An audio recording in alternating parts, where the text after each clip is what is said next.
The other day I had a thought come to mind that just sounded wrong, and that is that Sly 1 is better than Sly 3. For some reason when I made that conclusion, it just kind of felt just inherently incorrect because, like, how could it? Sly 1 is a fraction of the length, has none of the characters, offers way less in terms of, like, actual gameplay type shit, and just overall just has much less content in general.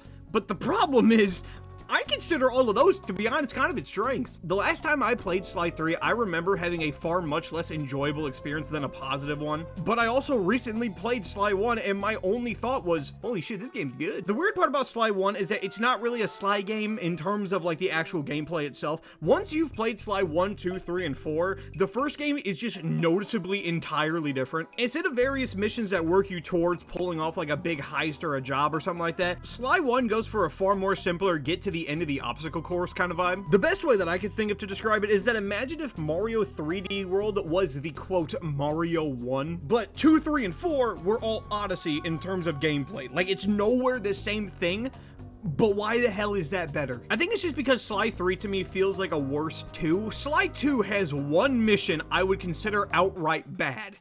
Sly 3's got 6. Combine that with the fact that the worlds themselves are just a lot less atmospheric and memorable, losing not only all of the collectibles, but also just that whole nighttime heist aesthetic that 2 did so well. So already there's just no shot that 2 is better than 3. But what about 1? In Sly 1, you play as just Sly, having a way more limited moveset as you go from level to level, with your only real goal just being to make it to the end. But the kind of more laid back and focused vibe of it, I feel like makes it way better. It honestly feels like Sly 3 does too much and is trying way too damn hard when it just doesn't need to. In Sly 2, you case a museum.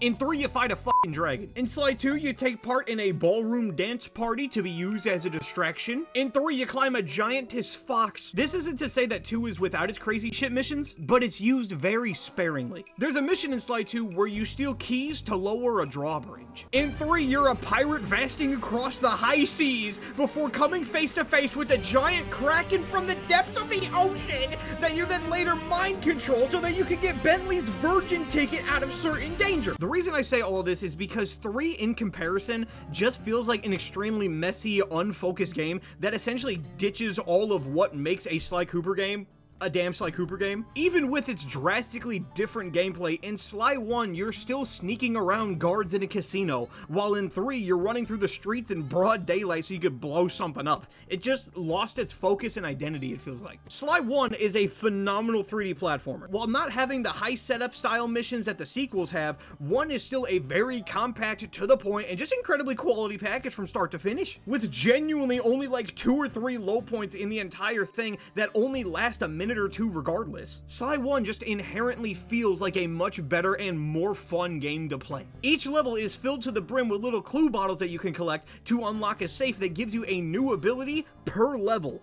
meaning every 10 minutes or so, you are actively becoming stronger and better at a breakneck pace. Meanwhile, in Sly 3,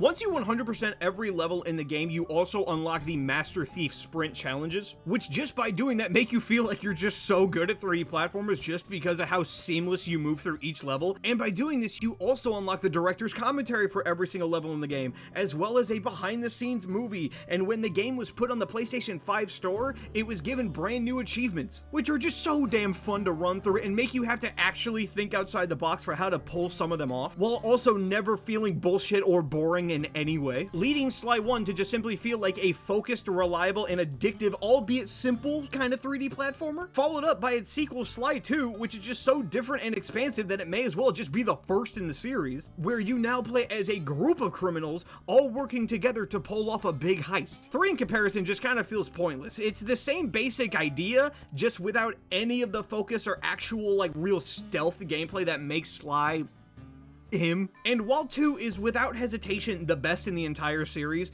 the more mainstream and focused feeling of 1 puts it definitely above Sly 3 for me, and I'm not positive if that'll ever really change. Sly 4 just fucking sucks.